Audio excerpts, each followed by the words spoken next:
I'll just answer your question for you. We'll open up second row right. Ben? Urban, it looked like Baron Browning wasn't out there, is there? Yeah, he had re-injured a shoulder. I guess he hurt a little bit in high school, and so he's going to have surgery, I think, today. And he'll be out for a couple months, and he'll be full speed for the fall. What's the injury? Just shoulder injury. Okay. I don't want to get too much detail. I'm not exactly sure until they get it figured out. But it's he'll be 100%, they're saying, by what is it? What are we in, March? March, April, May, June. He'll be full speed by June. And he, as of now, he'll play this fall. I mean, because of the way he was doing, too. I wanted to ask you about Paris Campbell, too. He just seemed to stand Great. out. Yeah, he's standing out big time. He's one of my favorite players just because he's so unselfish and goes so hard. He deserves a great year, and he's one of our best playmakers right now. Far right over here, Clay. Any details on Team Up North, period? Yeah, that's just something that we've done for a long time around here, and that kind of stays in-house, but we've done it for a while, and that's all I'll say about it. Spring and fall? Front row What right. was that? Whoa. You're done. Okay. Urban, in the spirit of Pro Day, when you look at this program over the last 5 or 10 years, what position do you think has been positioned you for Ohio State going into the NFL? Oh, I have no idea. The one that everybody talks about is our secondary, what those coaches have done, and I think we're going to do a story at some point on Coach Combs. I don't know how many guys. Some guys go careers without coaching 4 first-rounders, and we've had one in 5 years, 4 of them. And if those 2 guys go, which they're going to go. So you'd have to say the development of that position. For a while there was offensive line where the first couple offensive linemen we had first years, they were all starting in the National Football League. So position you, I think whatever Mark puts out on recruiting is it. But all position, you think about this, very proud of what's going on around here. The guys are making a living, playing a game they love. They're very developed. The scouts and coaches that respond back and just say they're game ready. They're very fundamentally sound. They're mentally tough. Those are all great things you like to hear about your program. And it's a credit to, first of all, it's a credit to our Maradi and our staff, but our position coach has done a good job. It's interesting that you mentioned those two because we have a series, and I don't know exactly how ESPN determines the formula, but you're going to be wide receiver U and co-linebacker U. Those aren't even the positions you named. I wonder, would that surprise you that those are the 2 positions, or why you've had success? I'd like to meet the program that's DBU over Ohio State and probably have a little chat and see who's done. It's pretty impressive what's going on back there. At least recent history, but Ohio State's always been good to back in too. Front row right. Bill? This was practice 6, so you're 40% through. What questions do you still really wonder about, and then what solutions do you think that you're already finding? Probably too loose of a question, or just too. We're just still. I like what's going on with the offensive staff. It was one of our better days today as far as install and where we're at.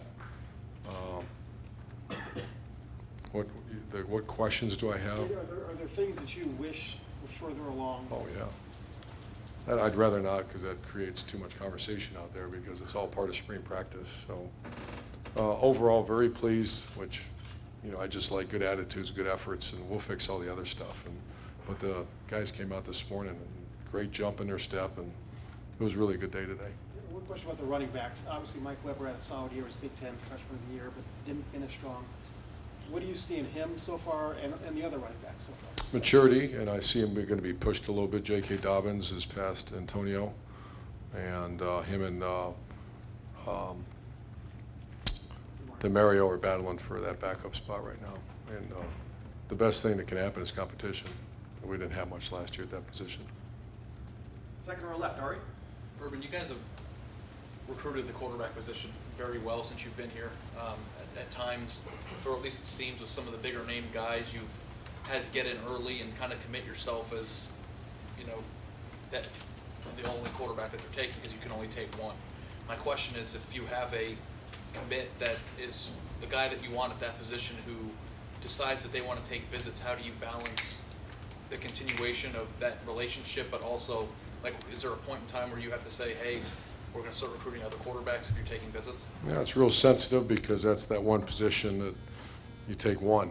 You know, if it's a receiver, you take 3 anyways, or 2 anyways. So that, you know, that's a very sensitive subject that, you know, that's one of the negatives of early signing and all that when that kind of stuff happens. I think we're gonna be fine, but that position, for some reason, especially in the last 5 years, they're committing so early that all the top guys are pretty much said where they're going. So that's tough on a school of all of a sudden someone changes. And so everything you said's correct, but you can't say, here's the template, we do it this way. It depends on the situation, the young man and all that. Has how you guys recruited that position evolved at all over the years, or do you kind of? Yeah, feel we were like- doing much earlier.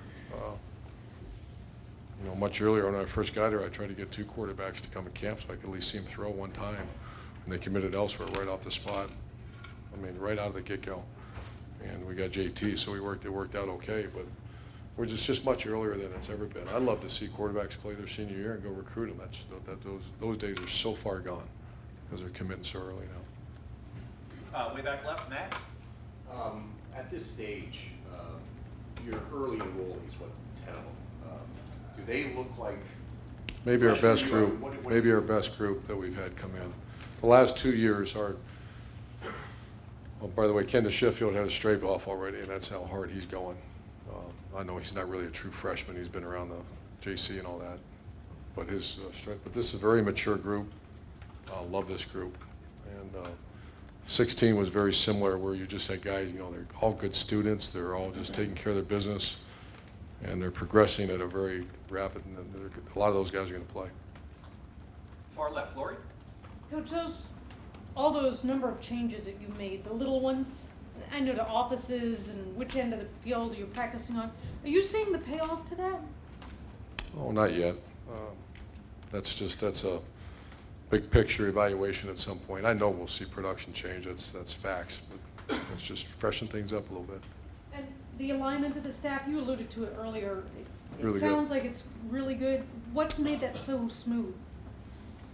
Well, just the clarity of everybody here. You know, we all do respect everybody's been in some great places. They have great ideas. When you hire a coaching staff at Bowling Green and you have 25-year-old bobbleheads and you say, do it this way, and they say, yes, coach, you know, that's easy. But you hire a 26-year veteran that's done it his way for a while, and it's all good. Everybody's got good ways, but this is the way we do it. This is the terminology we use. This is our culture, the 4 to 6 A to B, the competitive excellence, the power of the unit. There's really not much negotiation or conversation about that. And that's my job, to be clear in the front end of it too. You know, it's unfair to say, hey, it's a little bit like we hired a great coach like Tom Herman. All due respect, and we're not hiring you to bring that offense here. We're going to do what we do. And that's been really good. And that's a lot of credit to, you know, think about Dan McCartney was the first head coach, and I was so apprehensive about hiring him because, you know, all of a sudden someone tells me to start coaching a position, that'd be tough. I'd do it, but that'd be tough. And Dan McCartney was over the top, and that's what made him a great coach. And then Greg Shannon was the second one, and now you hire a guy like Kevin Wilson that, you know, he's used to doing what I'm doing now, and he's just done a marvelous job. Front row middle, Dave? I know having an up-tempo offense is a big emphasis of spring so far. How's that going so Good, far? good. Today was a big push with that, but today was our best day offensively. I assume you guys don't want to be pedal to the metal at all times. You kind of want to mix it up a little bit. Is that kind of the strategy? That's kind of what we did, you know, and the 14 is kind of the template. And we're going to watch those 3 games again at some point with this offensive staff, so it's clear what it should look like, what's expected. And that was we didn't actually do much tempo in those games, but we liked the Michigan State year. That year was a very good game, run, pass, balance, tempo mixed in there, and that's kind of what I want to be. And real quick, I know a couple other guys I didn't see out there, Antonio Williams and Kier Hawkins. Hamstring, Kier Hawkins. and Kier Hawkins taking some academic stuff. Front row right, Tim? Yeah, Urban, or anybody, like Marcus Ball's running around, I saw Jonathan Cooper, I think, was running. He's got a hamstring too. He'll be Yeah, back hamstring next week. too. And Devon Hamilton, is he He had surgery on a foot. surgery on the foot? Yeah, so he broke that a couple of practices ago, and he'll be full speed soon as well. Yeah. Who are you seeing from your wide receiver group? Who is making a move, in your opinion? Who has stood out to you, I guess, in these first, you're almost halfway done now with spring? Well, Paris is our, Yeah. I'd put Paris number one. I'd put KJ and Terry McLaurin, either 2/3. I'd push Ben Victor when he's as talented as any I've ever coached. And then Austin Mack. And Johnny Dixon's having a good spring, so they're all are. Brendan White's actually making good plays for us. And then Eric Glover Williams, you just got to get everything in order, and he's real skinny. He's got, we just got to develop him because he's got talent. So I'm overall somewhat impressed with where we're at. I was gonna say, compared to the way you ended the year, Yeah, you're feeling. have to get much better. And one other quickie, offensive line, Demetrius, what is the battle there that you've really got your eye on? Is it right? Matt Burrell's had a good few days, and he's rolling through the ones. Not just with Knox, but Mike Jordan. We're just, some competition in there at that spot. And Malcolm Pregen's just a matter of learning the offense because he's got all the tools and he's a great person. Far left, Tony. Regarding Coach Davis and recruiting, this being his first time recruiting, he told us last week that he's sort of a blank slate, just whatever you tell him to do is what he does. When you hired Mike Grable, you talked about watching him intently to see how he does things. Are you doing the same thing with Coach Davis? How do you develop him into that recruiter that you want? It's all work ethic and relationship, and that's kind of the person he is, and he's done a really good job. It's, there's no shortcut in recruiting or people that do that end up not going to bowl games and stuff like that.